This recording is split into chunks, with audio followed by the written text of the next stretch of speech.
नमस्कार विद्यार्थी मित्रांनो, आज आपण बघणार आहोत इयत्ता दुसरीच्या मराठी बालभारती पाठ्यपुस्तकातील पान क्रमांक 57 वरील कविता 19वी कविता शाळा ही कविता बघणार आहोत. भाग 4.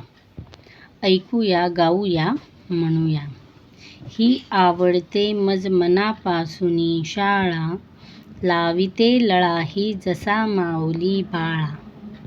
ही आवडते मज मनापासूनी शाळा, लाविते लळा ही जस माऊली बाळा.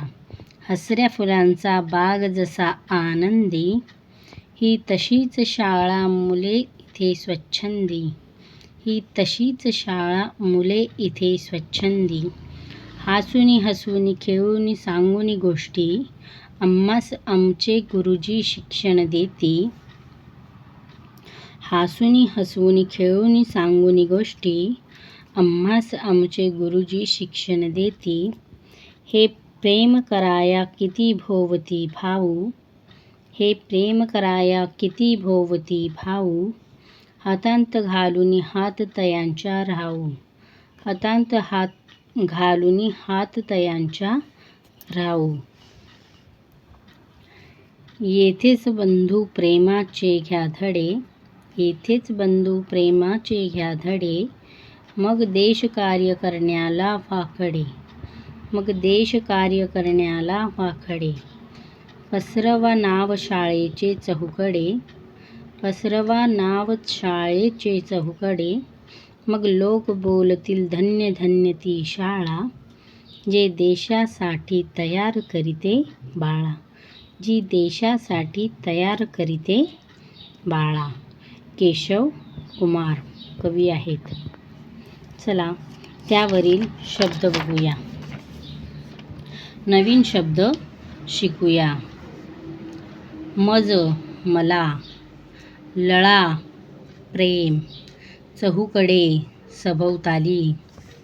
मला हे समजले उत्तरे लिही. कवितेतील फुलांची बाग कशी आहे?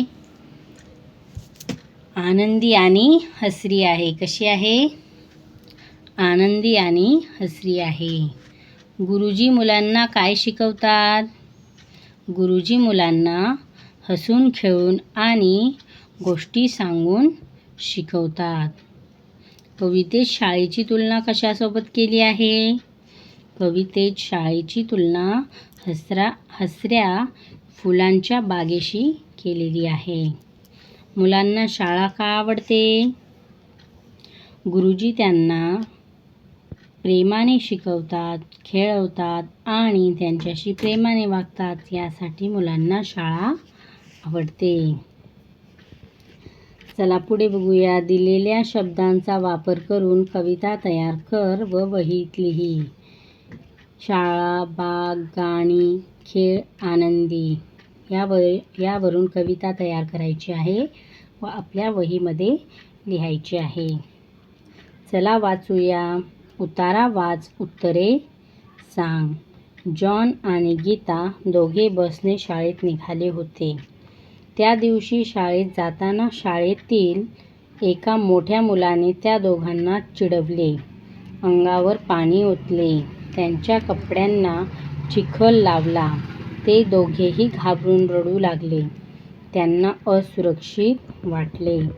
असुरक्षित कधी वाटते? जेव्हा आपल्या आजूबाजूला धोका असतो, कोणीतरी आपल्याला त्रास देते, चिडवते, मारते, तेव्हा आपल्याला असुरक्षित वाटते. सुरक्षित कधी वाटते?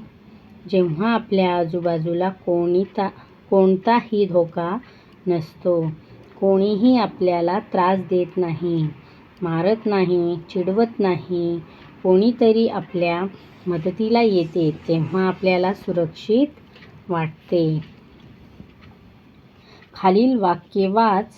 तुला सुरक्षित वाटत असल्यास बरोबर अशी खूण आणि असुरक्षित वाटत असल्यास चूक अशी खूण कर.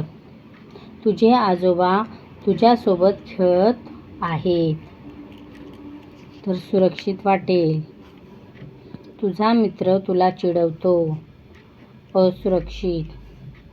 जत्रेत तू एकटा फिरत आहेस. असुरक्षित. असेच नवनवीन व्हिडिओ पाहण्यासाठी चॅनलला लाईक, सबस्क्राईब, शेअर करायला विसरू नका. धन्यवाद.